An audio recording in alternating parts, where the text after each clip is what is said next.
Good day, people. We are here, myself, Jason Yarde, and Ed Puddick from the Ivors Academy Jazz Committee, and today we're having a conversation with composer, arranger, producer, band leader, record label boss, and founder and axe-wielding conductor of the Manchester-based Beats and Pieces Big Band, Ben Cottrell. How are you doing, Ben?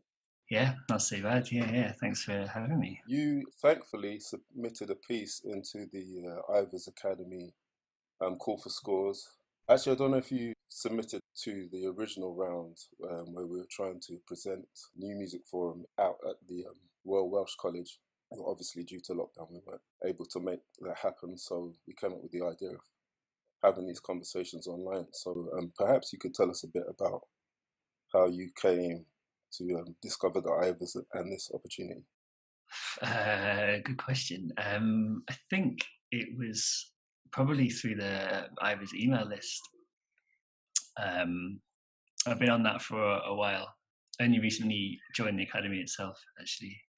But I've been on the email list for a while. And then when I saw the original call for scores for the planned event in Cardiff, it sounded like a really cool weekend and definitely something that I wanted to kind of send my music in for consideration for. And then obviously, as you say, even though things have had to kind of be rejigged a little bit, this kind of series of video interviews sounds really cool. Not a compromise, I guess. That makes it sound, not as good, but it sounds like it's a really cool way to still get kind of some of the same ideas across, but in a, obviously slightly more practical environment at the moment. Yeah, I'm looking forward to actually hearing a bit more about the piece that you submitted, because we got a great variety of pieces submitted. I mean, it was great to listen to everyone's music, and I think the interviews that we're doing kind of represent that variety as well. I guess we should say the piece you submitted is called Banger. And, it certainly is. I don't know, maybe you can tell us a bit about which came first, the tune or the title. It's normally almost always the piece, and then there'll be like a working title, or when you like have to just put something in to save the file or something like that. And sometimes that sticks. I can't remember whether this was like a working title that stuck or whether it was always intended to be Banger, but it was like, it's called Banger for exactly the reasons that you think it's called Banger. It just felt like it had that kind of vibe. Cool. And I should clarify in my introduction, calling you axe wielding. I've seen the band quite a few times over the years, and you conduct the band literally playing guitar, and as a punter it has a very kind of strong visual and influencing on the band, I'd say. But I'd like to know how that came about. Yeah, that's really kind of you to say. Thanks. You're right, I do play guitar for some of the newer pieces from like the second album forward. I started writing myself a few guitar parts. I'm actually like really not a great guitar player, I don't think. I kind of just taught myself when I was, that typical kind of cliched 15, 16-year-old who buys himself a guitar and tries to teach himself, well, back in my day, it was like, Oasis and all that. And then, I studied saxophone at college, actually. But, large chunks of my first year were spending more time practicing the electric guitar that I bought with my student loan payment instead of actually touching the saxophone. But like when I was that age, that teenage age, I kind of wanted to play guitar in a band, really, like I guess a lot of people do. And then when I had a band, it's my band, I can play guitar in it if I want, even if I'm a really terrible guitar player. But actually it does give a lot of extra kind of textural options. Like I really like what the guitar can do. I listened certainly to a lot of guitar bands when I was kind of that sort of age, the formative musical age, and then kind of playing a lot with Anton Hunter, who is the guitarist in Beats and Pieces, who he uses such a variety of pedals and in a really kind of interesting musical and imaginative way. And that's really integral to the sound of the band. I think that, that kind of sound world. And having like a second guitar player, I always give myself the really easy parts, the kind of, ones that are kind of pretty straightforward and similar all the way. But having those two guitars interacting when's needed, or just being able to have two different guitar textures is really beneficial as a composer, I think. Yeah, I think that the relationship between the guitar and the large jazz ensemble has not always been an easy one, and it's great to see now people really embracing, like you say, two guitars into these big groups. I mean, the traditional big band guitarist is hopefully something that's consigned to the history books, and we can actually get, like you say, all of those great textures through. My own band, actually, I don't have a piano player because I wanted the guitarist to have that much more forward role, and you still come across even players who are a little bit reticent, about putting themselves forward in that large group. They kind of think that they're there as a very much in the background. Yeah, I think, well, like when I first started writing for the band for Piece and Pieces, it was like, it was kind of inspired a lot by bands like Acoustic Ladyland and things like that, who were, like I say, I was going to see a lot of guitar bands live in Manchester. It was kind of a great place to be as a student for that type of music. And then Acoustic Ladyland, I felt, were doing similar kind of things to those punk bands, but instead of a singer at the front, there was Pete playing the saxophone, but still giving it the same kind of impact and power and performance and energy and everything else. And then obviously they're kind of doing a lot more kind of sophisticated things musically than a lot of the kind of mass market indie bands, shall we say.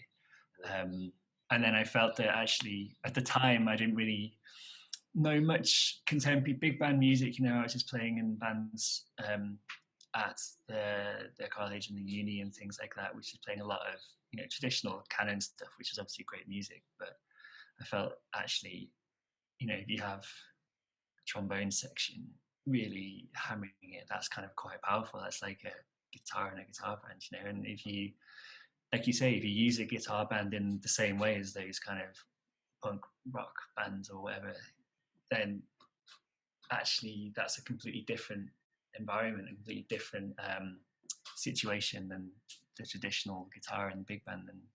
And even things like the same, if you have a 20-inch kick drum instead of a little jazz thing, that makes a huge difference to the overall thing. And it's that that's kind of where it all comes from, I think.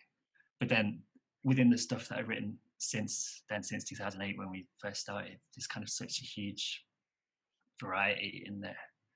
I think the gigs are always a bit of a nightmare to mix, because like sound wise, because there's so you have the really, really quiet and pretty colours that all the guys can get, because a lot of them are orchestral players as well as jazz players, and which is great for me, because I know that they can produce these amazingly beautiful tones. And most of them have been there kind of from day one. That's a really cool thing as a composer, to know who you're writing for and what they can do and what their strengths are, and also for them to kind of know me pretty well, because it means that like in the score, kind of just have to put what needs to be there for them to do what I want, because no one else, well, until kind of, it's interesting going over the score and looking back at it, knowing that other people are going to look at it, because there's lots of things that are written kind of just for those people, to provoke them to do what I want them to do. But other people play the same instrument might look at it and go like, I don't know what that means, I've got no idea what's but yeah, that, I don't know, that probably didn't answer the question at all, but That's all good. Can you just say what you said, partly just to cover my tracks, but what you were saying about using a larger bass drum, for example? I think I might have had a glitch. Yeah, I mean, I'm not a drum expert or anything. I just kind of ask Finn, our drummer, what he wants. But we always put on like the rider, if venues or festivals are providing a kit, we always put like in bold letters, we want a rock kit, not a jazz kit. Like if you've got a choice of kicks, Tom's will take the biggest. And it's cool because that's kind of his background as well. As a teenager, similar to me, I think he was kind of really into that type of music, and that was where he kind of was drumming, even though he was also an orchestral percussionist, and he studied classical orchestral percussion. Then ended up playing a lot of jazz as well, and yeah, just really versatile. Everyone's really versatile. There's so many different things that people do in that band. From Anton, there's a lot of really like avant-garde free improv, which there's a lot. Actually, I use a lot in the writing. Like I said before, a lot of them also play classical, play orchestral things. Lots of them will do the pop sessions. Lots of them play in Riot Jazz Brass Band, for example, things like that. So there's just such a huge variety of influences on everybody individually, and then that means that kind of collectively as well. I think they're all quite at home with a lot of what I ask them to do, which is cool. I don't know if you mentioned it explicitly, but is it right that basically the band started from your time at the Royal Northern College of Music, just putting a band together to rehearse some music you had? Yeah, so I studied, there's like a joint course between the RNCM and the University of Manchester. So you do all your performance thing at the college, and you do all your academic stuff at the uni. So I knew people at both. I was playing in big bands at both. And yeah, I was looking to do some writing and looking for a project, something to do creatively. And then, as I said before, kind of this idea of trying to use a big band, those forces in like a kind of rock band kind of way, if you like. And also the college used to have like a big band composition prize. I think it was like 100 quid, and one year only one person entered and just got the 100 quid by default. So the next year I thought, like, right, this is kind of easy money really. So I wrote the first big band piece, but that year someone else entered. There were two people, so obviously I got second of two, and I did not get 100 quid, but ended up with a big band. They were all into it and kind of said I should do some more. And then we got kind of sent off, just rehearsal recordings of a couple of gigs to the Manchester Jazz Festival. Got a gig there later that year, and then I had to write a few more, and then kind of progressed from there really. So it's been going a while, and the lineup is kind of pretty consistent as well, which is really great. There's probably, I think I counted, there's like 7 or 8 of 14 that were there like the very first rehearsal. Wow. And a lot of them, ones that it's probably like, I don't know, 3, 4, 5 more that weren't at that first rehearsal, but we've been playing with a lot since those days, within Beats and Pieces and kind of in other projects. So yeah, it's really nice to just play with your mates a lot. Cool. I think. So given that you're in your 12th year of existence, then £100 is a pretty fair trade-off, I'd say. Well, I mean, £100 would be great. Unfortunately, I'm minus much more than £100, but yeah, that's a whole other discussion, I guess. That's something that we'll have to try and touch on at some point. I mean, that's getting into the realms of what the Ivors Academy is really all about. But I think it'd be, for this discussion, it'd be nice to kind of focus in on that, on your writing in this piece a little bit. So yeah, sure. Well, I'll try and share the score with you now. First thing, I guess I'll just talk about the lineup. So it's slightly smaller than a conventional big band. We've got 3 of each horn, and then rhythm section with 2 guitars. Which one of those is you? Guitar B. I thought, because Anton, he gets a bit funny if guitar 1 and 2. He always wants to be, lead guitar. But I wasn't going to give him the satisfaction of guitar 1. So guitar A and guitar B can be Anton and Ben, Oh, yeah. No, there's no order of hierarchy there. So yeah, I'm always playing B. You'll see later on why I play B, because it's really easy. There's not much to it at all. And yeah, there's the reason that soprano here is below the alto is because they're the people. So I always know, like, top line is Ollie, who plays alto. Middle line is Anthony, who is he does tenor and soprano, and then bottom line is Emily. So that's why that's below.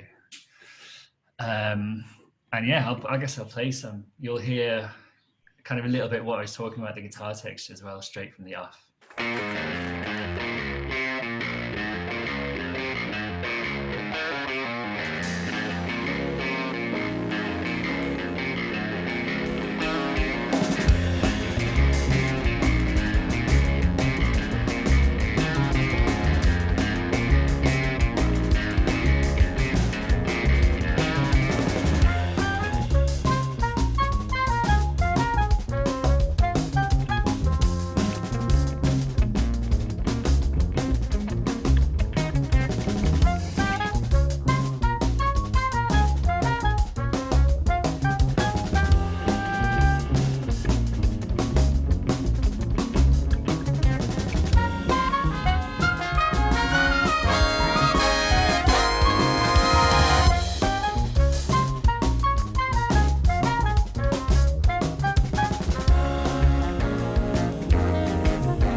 As one of those intros that I remember so many tunes when I was a kid that I'd have to listen to over and over and over again to try and figure out like where one was. You know, not that I was in. Well, of course I was in the editing, but you know what I mean.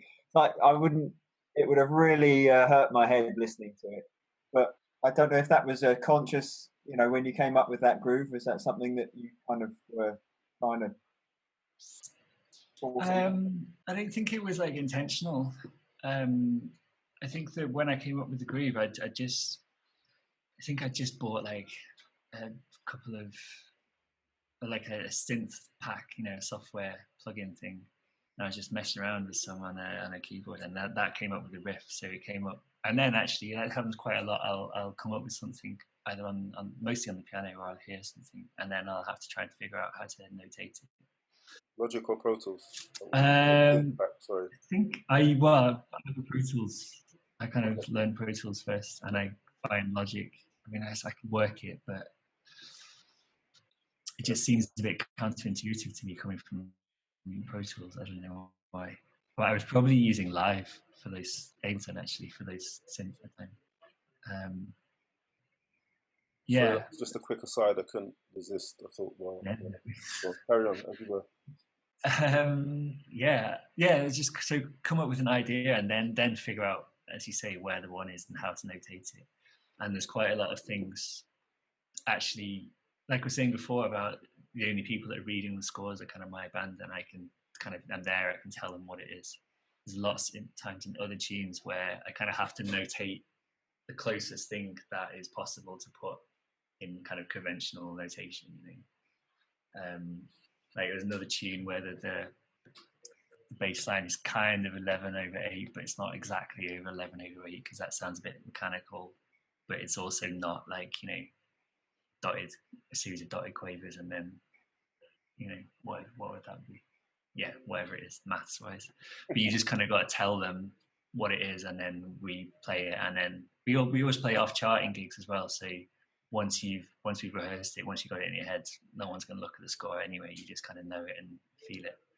So it doesn't really matter. That was going to be my next question actually. When at what point and what was the process about making the decision to come off chart? You know, and how did that, if at all, how did it affect your writing process and the learning process for the band? Well, I made the decision to ask them to do it because I felt that we were just kind of, all of our heads were just in the score, basically, in our part. And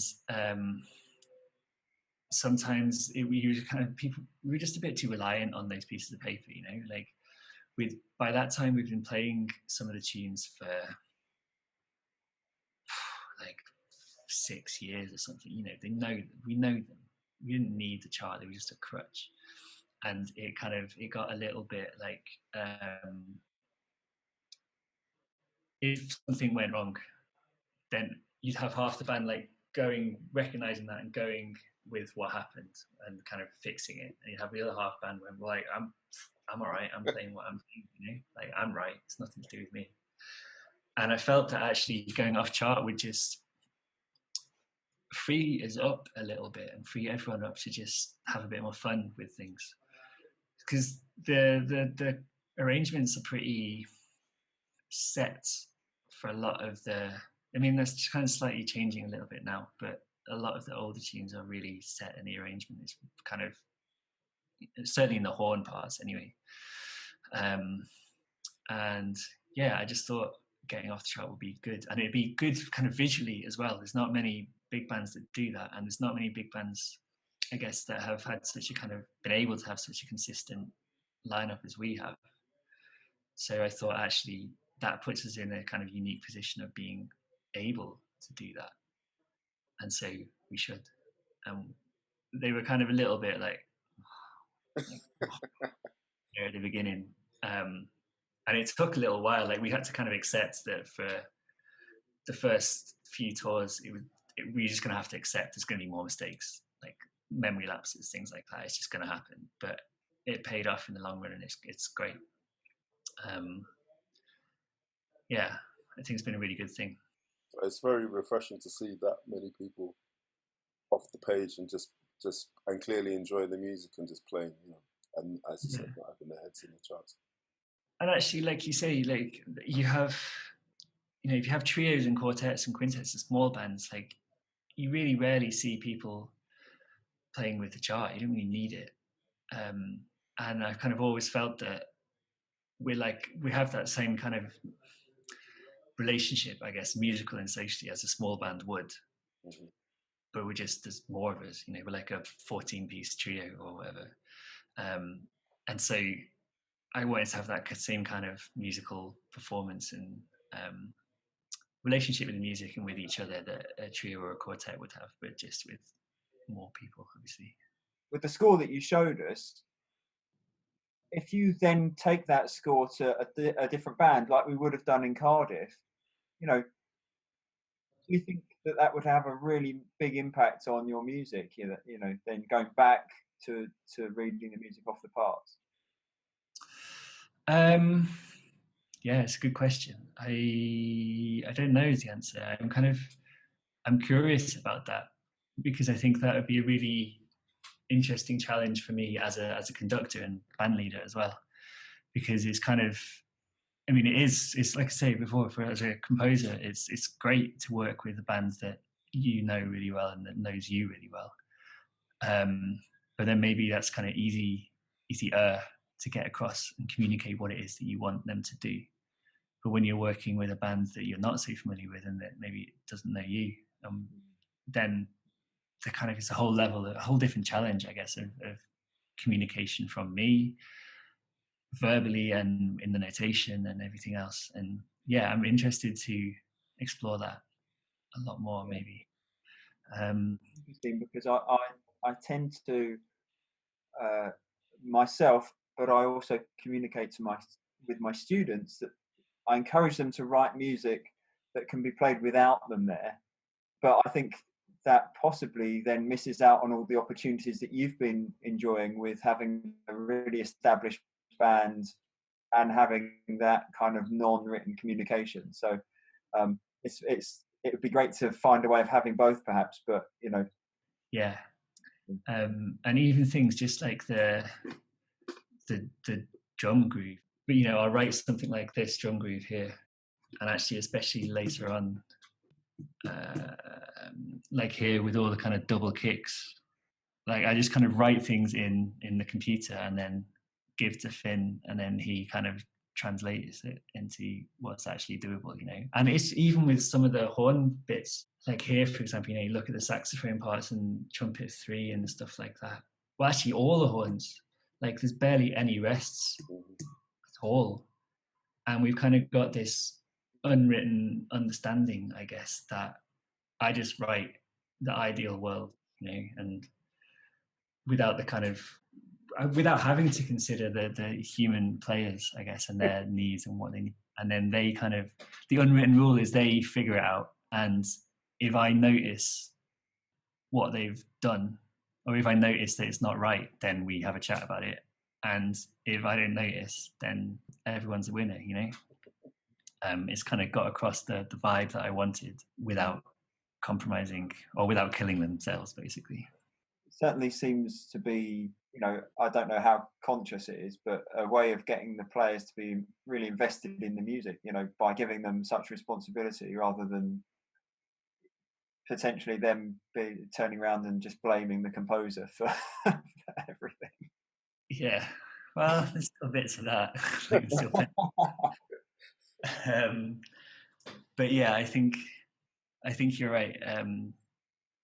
It's because they all have invested so much in this band. Like, it wouldn't be possible. I kind of touched on that before, but it wouldn't be possible to still be playing after 12 years if they weren't into it musically and socially and conceptually and everything. You know, it only works because they and their families as well are kind of up for making sacrifices to, you know, depping out better paid gigs to come on tour with us and missing out on a week's worth of teaching or whatever, coming home.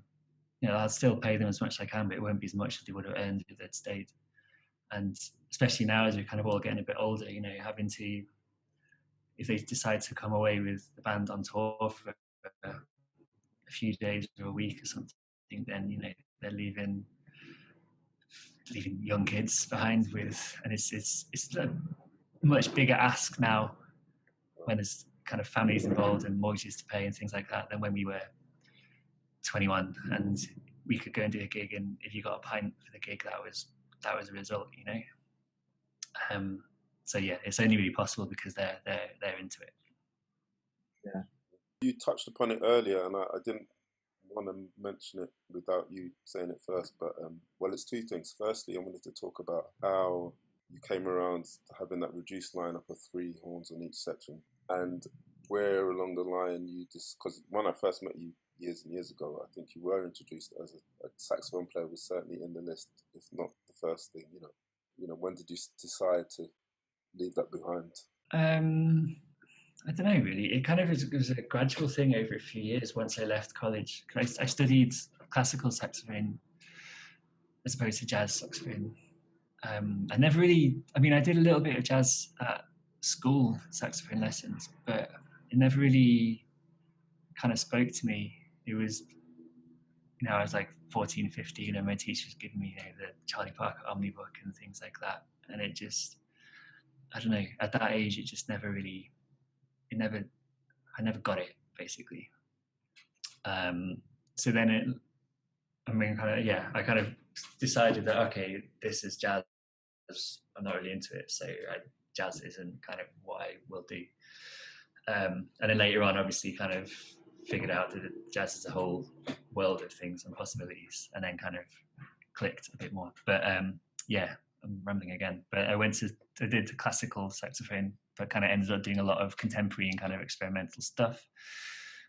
And then, yeah, after kind of graduating, yeah, I don't know, I just kind of realized that maybe that wasn't what I wanted to do anymore. Lost their kind of drive, I guess, to practice, like, because there was no reason to practice anymore. Like, a lot of the kind of performance opportunities that I had in college wasn't really there anymore. I mean, I could have created them for myself, but actually I was more interested in creating opportunities for beats and pieces. And so as that kind of started taking up more and more of my time, the time available to practice saxophone was less and less again. And then it just kind of suddenly one day you wake up and you realize, oh yeah, the saxophone hasn't come out of the box for however many months or whatever. And then obviously when you take it out of the box, it's horrific.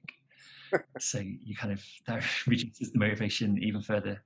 But yeah, so it just kind of ended up something that I do less and less and less, and now don't really. It is something every so often I think, oh, I kind of miss that. But then if I missed it that much, it wouldn't have gone to one side. Yeah, I'm the same with the trombone. I mean, it's around here somewhere upstairs. But it got to a point where it was, if you had a couple of hours free, what do you choose to do? Do you choose to do practice, or do you choose to do writing? And more and more, I was choosing to do writing. And then, I still get occasionally introduced as a trombone player, and but I haven't really played it properly for about 10 years. So yeah, it's quite amusing. Yeah, like the original plan with Beats and Pieces was that I would be one of the saxophone players and there'd be no conductor. But then actually in the first kind of couple of rehearsals, we found actually you need someone at the front just giving time and stuff. So I got a dep in for the saxophones. And then actually I quite enjoyed conducting as well. And it made a big difference. And I realized actually that what I do as a conductor does really impact on how it sounds. And so never went back to playing saxophone in a section. And yeah, the smaller horn section, obviously it's cheaper to tour, but that wasn't really, it was an artistic decision on why to have the smaller lineup. And actually I felt that was kind of a nice compromise between the smaller band setup and like a traditional big band with 5 saxophones, 4 trombones, 4 trumpets. Because with nine horns, I think it's a good number. You can have every single one of them doing something different, and it's kind of works. It's not too many horns to have them being independent. And I think when you have the full 5 saxophones, 4 trombones, 4 trumpets, you kind of, I don't know, I always feel like I have to double something because there's not enough space for that many people to do their own stuff. And here, obviously, with 9 horns, like if I make the decision to double something, then that's always an option, of course. Maybe I'll play a little bit of this end section. It is a really cool texture, I find, having that many people doing different things. So there's 9 horns doing different things, and the 2 guitars doing different things, and the piano. So actually, everyone's doing a completely different thing, and it's just a cool texture, I guess. I like it anyway. It's busy, it's hectic, there's a lot going on, it's intense. But I was going to ask you about this section as well, because it's quite a tricky thing to describe, because it's very, very busy, but also it seems really subtle as well. I mean, even though the dynamic is loud, because everyone's got their own part, if you really focus on one player, you suddenly realize that it's a really subtle approach as well. So it kind of contradicts itself as it's happening. Yeah, and that works again with the personnel. Like they're all really tuned in, I guess, to what they're doing. And partly, as we talked about before, being off chart, you kind of listen a lot more to what's going around you, and if you're important or if you're just a kind of textual thing. And so they're really aware of that, I guess.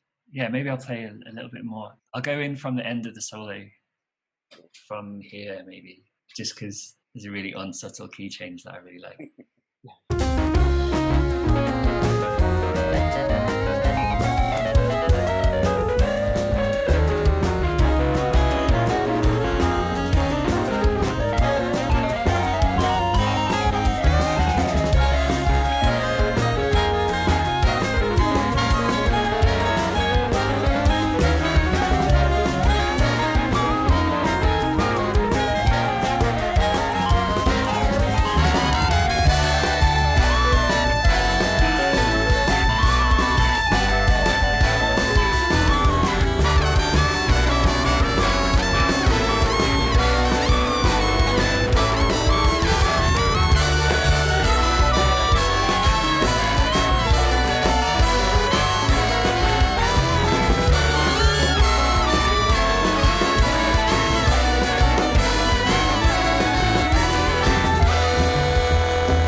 you can see what I mean about my guitar parts being really easy, by the way. It's just like, but yeah, just in that last section there, like it gets even busier as well, because Anton is doing this riff and kind of catching that in the delay pedal by the end. So it's kind of getting even busier than it would be with 14 people all doing slightly different things. With all the stuff I've heard you do, you find really nice ways of mixing production into the writing somehow. I don't know if you can talk a little bit about that approach. That's interesting, actually, because I've been thinking a lot about that. We just recorded for a new record in January. And before we did that, we were kind of I was thinking a lot, and we were kind of having a lot of chats between us about how the best way to record and the production and things like that. Like that recording there, that was live. We did like a live album for our 10th anniversary in 2018. Available on Bandcamp. Check it out. Yeah, all available on Bandcamp. Yeah. We did 2 studio albums before then, and we always thought that the live thing is the thing. That's what we do, and we wanted to we tried to capture that in the first 2 studio albums, and we just kind of tried it playing live in the studio basically all together, and it was cool. Like, we're obviously really proud of those records, but I think it just didn't quite capture the live thing in the way that we hoped or thought it might do. It was just different, and we didn't play for that. We were kind of inexperienced recording ourselves as well, so yeah, maybe that's why. But we were thinking a lot about that production and how to kind of do that in this last recording that we did in January. And actually, yeah, I think there is going to be a lot more of that. Like, we changed the way that we recorded slightly, just approached it a bit differently. And I was kind of thinking about that in the writing as well. Like, almost kind of working in a similar way to how rock and pop bands work. They would they kind of almost create in the studio, and that's the thing, and then they kind of reverse engineer that and figure out how to play it live. And I was kind of, when the writing process for this latest record that we did, kind of almost thinking like that, like, in the studio we could do this, and then actually when we play it live we'll do this, and it will just be like 2 different things. I don't know, I guess when that record comes out you can see if that's kind of worked or paid off. But yeah, it's been interesting to think about. Yeah, so many unknowns at the moment. I mean, it's just interesting to find out where people are at with their projects, and I wish you the very best of luck with that, getting that album out at some point. Yeah, thanks. I think it's as you say, it's a kind of weird and strange time for many reasons, and actually this, when I can get my band together is, a very small thing in the grand scheme of things. And this is the longest time that we haven't played together ever since we started in 2008. And we were kind of hoping that we would be able to start again spring next year. So it would only be like a year without playing, but it maybe looks like it'll be a bit longer. But I know that we're all kind of itching to, get back to kind of making music with real people in any situation. But I can't wait until, we can all get together and hang out and play. It's going to be fun. Well, I must ask, have you ever been tempted to do like the Bits and Pieces lockdown version? Yeah, we had a little chat about it at the beginning. But then actually we kind of decided that there's nothing really that we felt that we could offer that others weren't already doing. We couldn't figure out a way that we could make it work that would satisfy what we wanted to do. And we'd always planned to be quiet in 2020, finish the recording in January and kind of spend the rest of the year with our heads down, finishing it, and then kind of come back with a bang on 21. So it felt we should still keep our heads down and kind of relaunch when we are able to, and have the maximum impact there. Like you say, I run label FP Records, and we did release like a lockdown project by drummer Johnny Hunter with his quartet, and he composed like specifically for the kind of limitations or the problems that playing remotely on the internet has, the latency and things like that. And so he kind of composed around that and tried to turn them into features. and strengths and opportunities rather than issues. So that was kind of interesting, and I liked that, using it as a kind of creative impulse to do something different or explore something, a different concept, a new idea. And I thought about doing that as well with Beats and Pieces, but I just didn't have the right idea. I was kind of finding it a bit tricky to come up with creative ideas.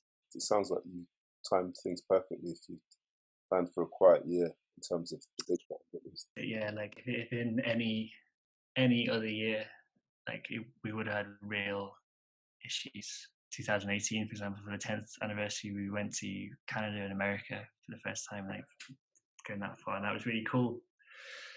And, that was like years and years of work to try and be able to make that possible, and it would just have been really gutting if all of that, if just all those plans had not been possible. So yeah, I guess in that sense, it's kind of fortunate that this year was planned to be quiet anyway. And I think the issues for us will be the fact that all the stuff that we had long planned to do for 21, we won't be able to, and then all the kind of hopefully things will be back to normal and kind of ish, and anyway, and musicians will still be able to work and as normal and things like that. It just puts the band back a year, I guess, which, like I say, in the grand scheme of things, no problem whatsoever. It's just it just means that it'll be a little having to wait a little bit longer before we can all get together and play again, I guess. But yeah, the most important thing is that everyone's kind of safe and healthy in the band and in the audience and in the world, I guess. That's great. I could keep asking you questions, but I'm aware of the time. Yeah, I really enjoyed talking about it. Actually, it's been great. Thanks for the chat. I think what's interesting for me is that your approach to large ensemble writing, can be so different to somebody else's. But what I'd like from these videos is that to see the value in everyone's approaches, and I think we're going some ways to doing that. So I really appreciate you taking the time to talk to us. Yeah, thanks for taking your time as well. Yeah, I've enjoyed it a lot. Cool. I have to say, you shouldn't feel you have to apologise for your guitar playing either. I think you're keeping up a strong Manchester tradition, So lots of that's it. I kind of keep having to remind myself that actually I don't have to be, Hendrix or Slash or something. I can just do what needs to be there. And even if I did have Hendrix on guitar B, actually I'd still ask him to play those notes because that's what I want to write. So there we go. Yeah. Cool. Nice one, Ben. Take care.